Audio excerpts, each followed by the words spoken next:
Well, good morning. Glad to have some time with you all. We'll try to keep the content relevant for all of you in the crowd, and I know we've got really a spectrum of attendees at this great conference that are servicing the supply chain. We've got shippers here, certainly asset-light 3PLs and LSPs. We've got asset-based carriers like ourselves, technology enablers.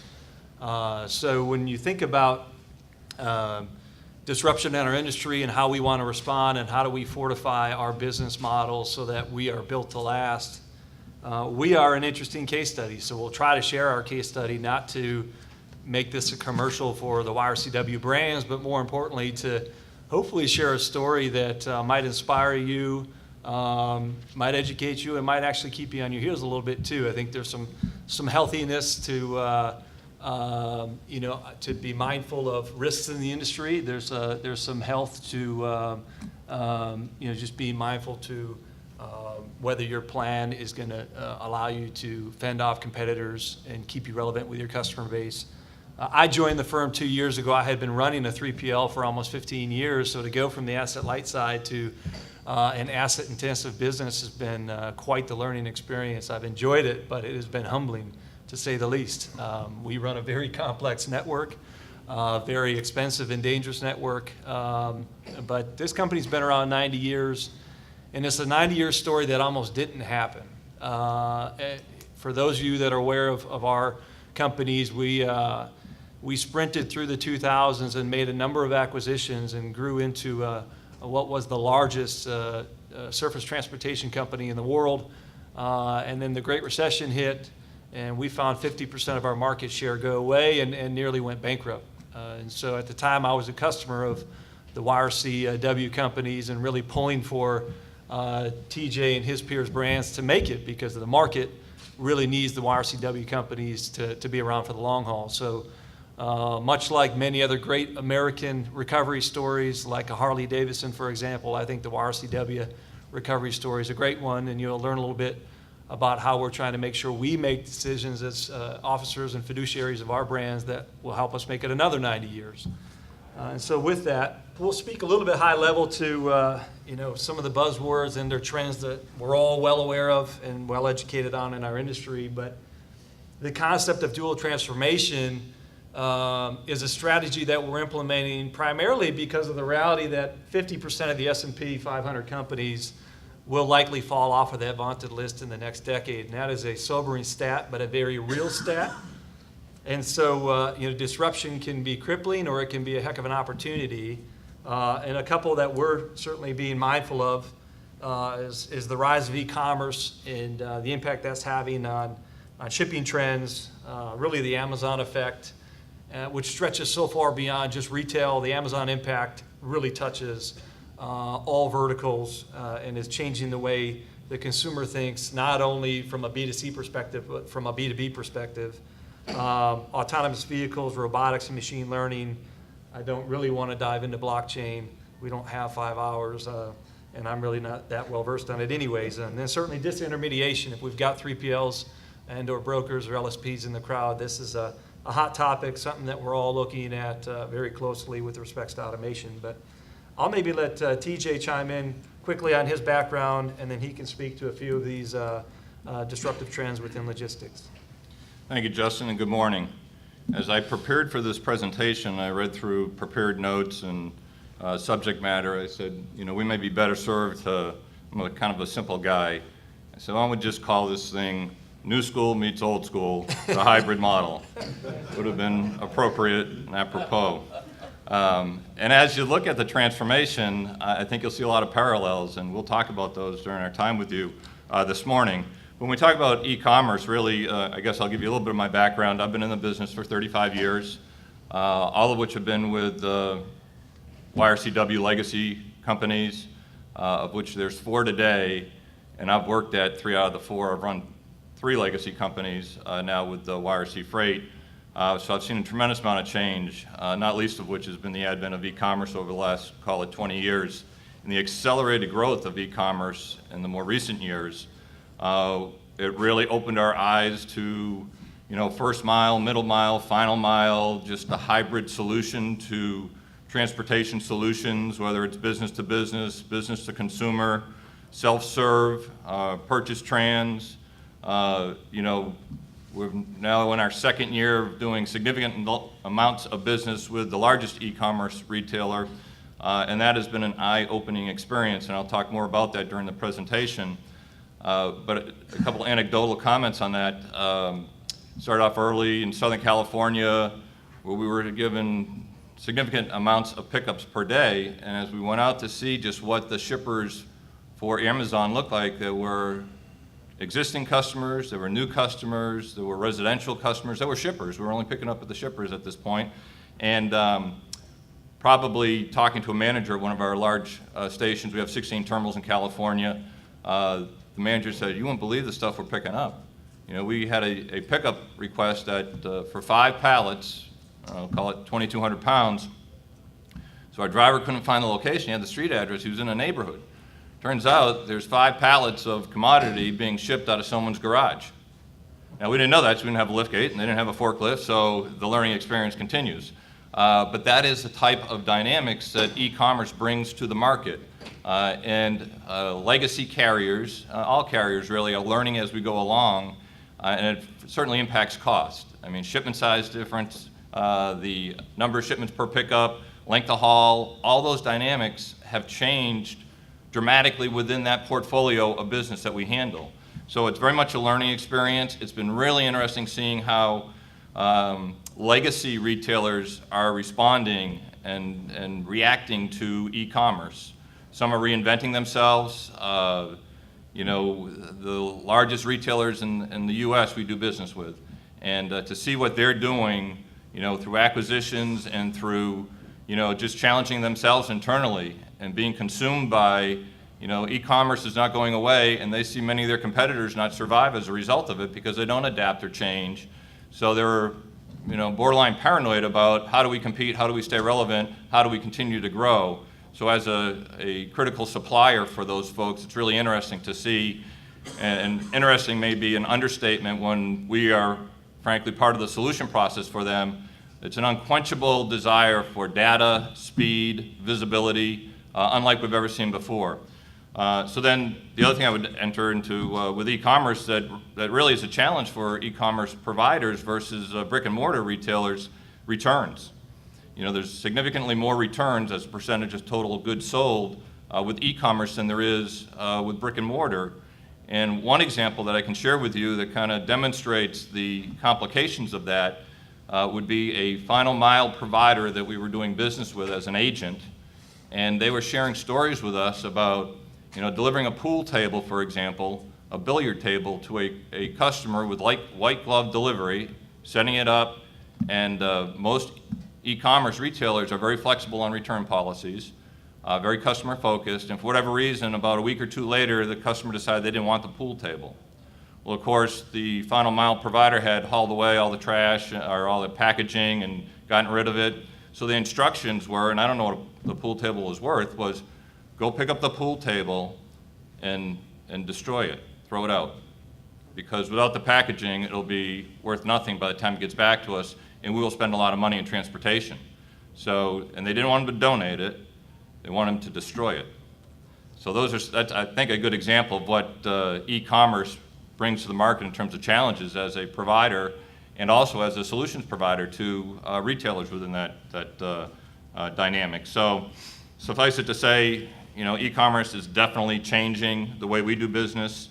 I also want to comment on the autonomous vehicles. To me, my opinion only, it's not if, but when. Now, I don't expect, at least not in my career, for autonomous vehicles to solve the driver shortage challenge. I think what you'll see with that is the unattended vehicles would be the game changer. But I think there'll be a while before we see unattended vehicles. Today, autonomous vehicles require a driver attendant, which still requires the same amount of resources, still has to follow the same hours of service, DOT requirements, et cetera, et cetera. So it's a stepping stone, but until it's truly an autonomous vehicle unattended, I don't expect it to have a profound impact on driver supply and capacity. And then lastly, I would just comment that people get very excited about that. There's many states that don't allow us to run triple trailers in the state, so I have a really hard time envisioning them allowing an unmanned or unattended vehicle to travel the highways with passenger vehicles and others. So I think it's very promising. It will happen, but I think there's a number of years before we see that as a reality in unattended vehicles. And the challenge for many of you as consultants to the shipper community is that education process. I mean, if they genuinely think, level 5 autonomous vehicles, unmanned, are coming in the next 10 years, they're sorely mistaken. And I firmly believe it could be beyond five years out now. Platooning, long container vehicles like triples and other methods for us to get less trucks on the road and improve our capacity. There's a lot of low-hanging fruit, but there's 5 stages or iterations to finally reach AV, we got a ways to go. There's a reason why there's still conductors and trains and pilots and planes. So that's just my 2 cents.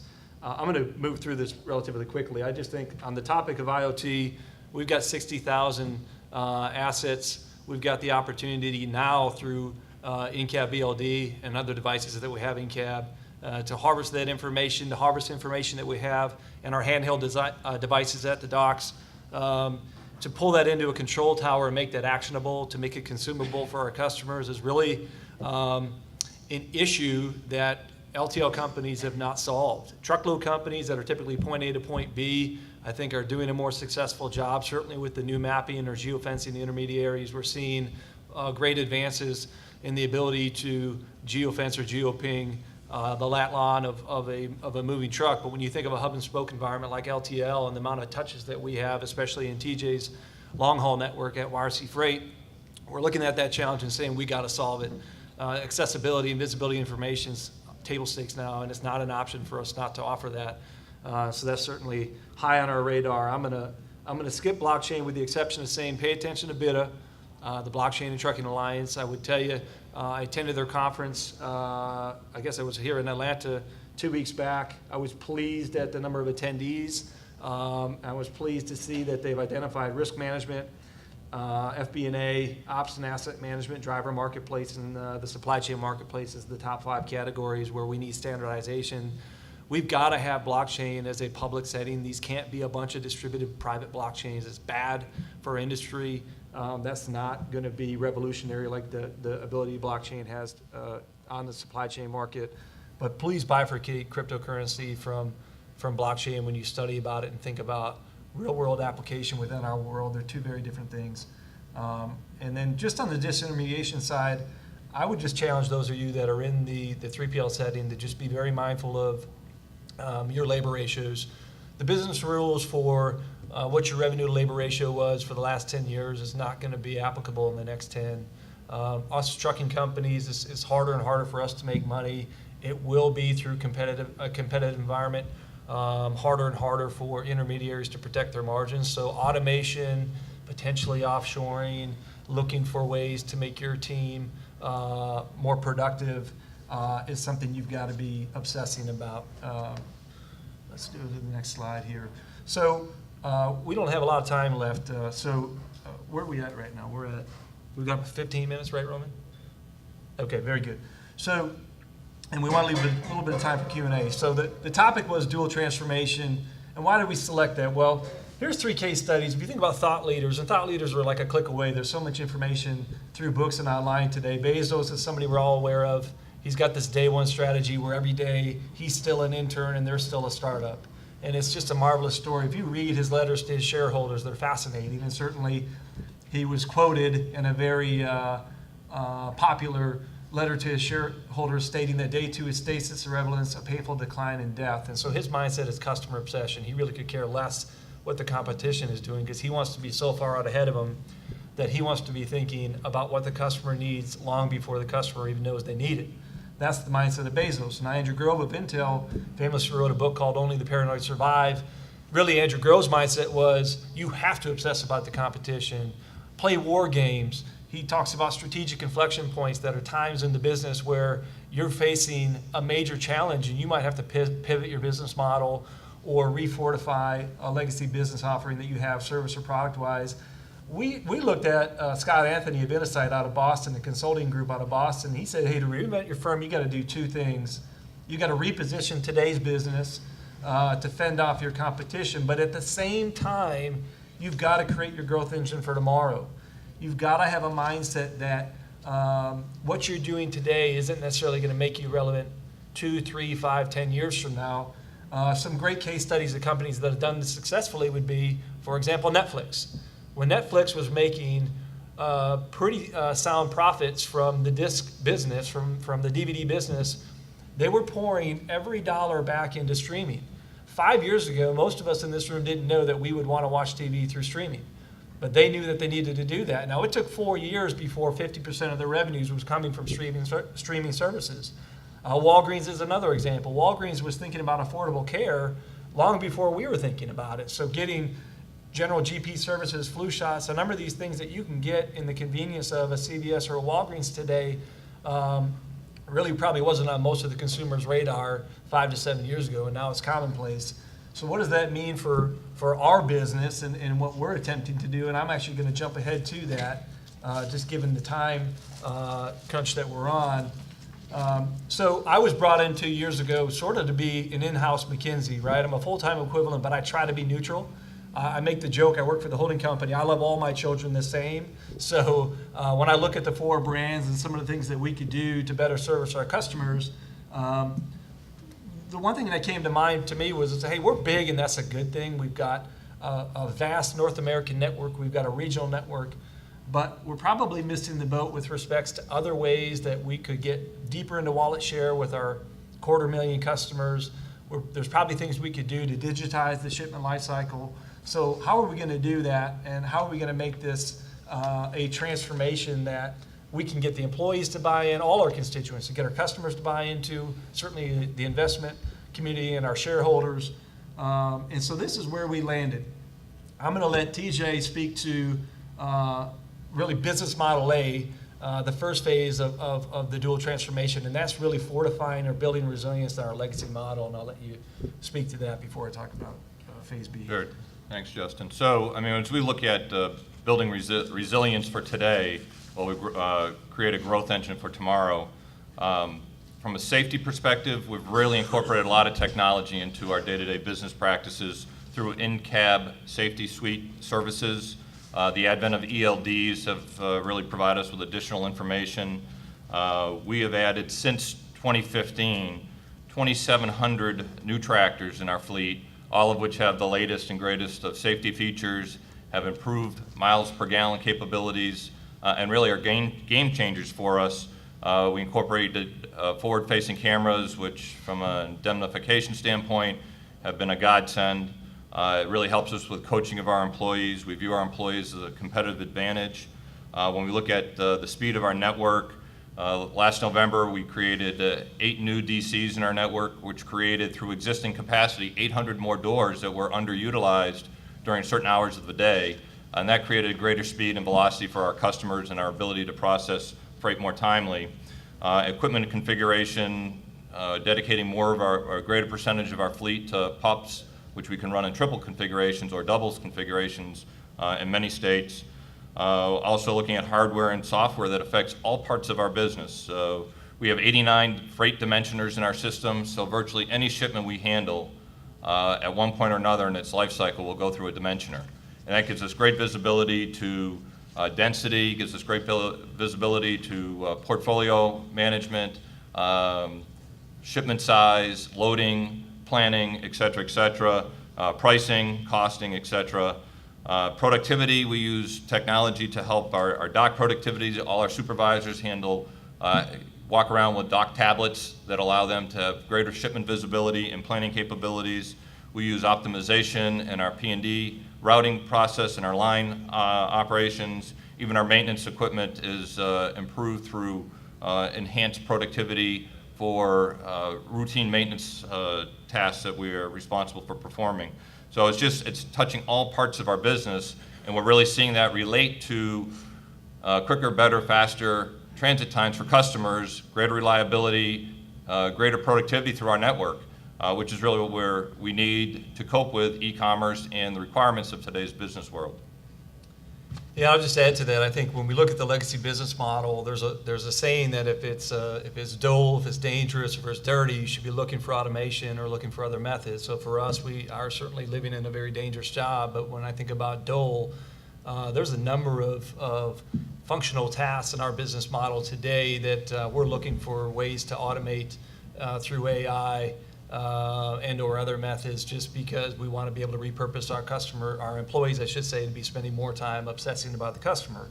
So with that said, when I look at the CapEx that's gone into TJ's operation, not only from a rolling stock perspective, but the technologies he needs to stay relevant in his pure LTL category, my world's been more, how do we build technology that's going to impact and influence the customer experience? And a lot of what we've been working on is yet to hit the market. We're hoping to come to market this fall and or into early 19 with some new product that's going to allow us to take better advantage of our enterprise structure, allow us to diversify our offerings to really our organic customer base that we already have, but to really be a little bit more detailed, a little bit more granular. BI and visualization, we have more data than you could ever imagine, and everyone knows the saying, data is oil. It could be even said that data is soil. Well, to harvest that soil, you got to know what to do with it. So we're hiring data scientists. We're using Tableau and Power BI to actually repurpose that information to steer negotiations, to be more surgical in who we sell to and how we're obtaining business, how we manage pricing. We are now building something called the Corporate Account Management Platform. We're trying to build, in essence, what's going to be a dual access CRM for large corporate accounts and large 3PLs to be able to interact with us through a web-based dashboard where they'll access all of their KPI reports, all our onboarding tasks, file archives, RFP submittals, case management, just this whole concept of self-service, which people want today, and just the ability to interact with our team in a more digital manner. I mean, we take tens of thousands of phone calls a day. We've got to eliminate that or reduce that. We're trying to do that at the corporate level. We're attempting to then augment these digital platforms for both the local and corporate channel with cross-functional teams. When you're a big 30,000 employee company, people can get lost in that mix. So we're trying to create small businesses within a greater business, smaller ecosystems that have more portfolio alignment than functional alignment. So all in the name of improving the customer experience. With that, we're even looking at top accounts and saying, hey, we're 4 independent companies that historically would send different reps in and do different assessment based on what was right for that operating company. We're trying to do that collectively in a more streamlined fashion. We're looking at multi-mode freight optimization from big and bulky home delivery, pool distribution, air and ground expedite. How do we augment our fleet with our out-of-network partners to give one-stop shop solutions to the customers that we serve? And then last but not least, as we digitize the shipment lifecycle, using information we have from our fleet and our outside partners, how do we continue to make tracking available in a way that customers want to consume it? We've not solved that today. We have to solve that. It's what the customer demands. Sorry we couldn't go into much more detail, but we've got just a couple minutes for questions, Roman. I believe we've got about 5 minutes. So we're more than open to speaking to the strategy, to things that are on the horizon for us, or any pontification on the market if you want to ask questions in that matter. Oh, that's great. Thank you. Anybody have any questions for Justin or TJ? Hi, Mark Solomon, DC Velocity Magazine. How do the Teamsters feel about this multi-mode freight optimization initiative, especially since you're coming up with a collective bargaining agreement next year? I can talk to that. Sure. No, Mark, at a high level, it's beneficial to them because it brings on additional work opportunities, whether it's first mile, middle mile, final mile, and it's work that we wouldn't otherwise perhaps be able to compete for, have the flexibility to work that into our system. So we collaborate with them. They are way more receptive to new ideas than they have been traditionally. So it's viewed as the overall dynamics of the marketplace. And the good thing is that we're hiring pretty much everywhere we operate. I tell people that not many years ago, if we had 2 driver openings, we would get 50 applicants. Today, we have markets where we have 50 openings, we get 2 applicants. So that's just how severe the shortage is. So anybody that wants to work and is qualified to work is working all they want right now. Yeah, I think big and bulky home delivery is a great example where our fleet and our driver community are not built to go in the home, room of choice, debris removal, light assembly. That's just not an offering that we've had historically or that we want to have in the future. That said, if a shipper says to us, well, you're handling the middle mile, can't you handle the last mile for us? We're like, well, yeah, we should do that. We got to fix that or build that solution. So that's one good example. Great. Any other questions? If not, I have one for the two of you. You've discussed a lot about transformation. What's the best way for your customers to try to interact and engage with you moving forward? So I'll tell you this, TJ and I had a chance to participate in 3 meetings last week with some Fortune 50 customers that we're proud to call customers. And we've got a mindset that monthly business reviews and quarterly business reviews have got to get a heck of a lot more strategic than they are. I've seen way too many wasted hours where we're talking about tactical shipment level issues when we need to be talking about changes in the supply chain, the dynamics of challenges that they're having from a supplier compliance standpoint, from a customer fulfillment standpoint, and how can we help them with the solutions that we provide. And part of that comes down to, first off, we need more than an hour, right? Second off, get the right people in the room. And third off, if we're saying that data can be powerful and the combination of your data and our data could lead to intelligent solutions, then bring those analysts to the table and let's actually attack the data together, and get the proverbial geeks in the room. But that takes dual commitment. And I hear people talking about it, but then not walking the walk. And that's an issue. It's a gap in the shipper community, if you ask me. Great. I think we're just about out of time. Let's thank Justin and TJ. Appreciate it. Thank you, gentlemen.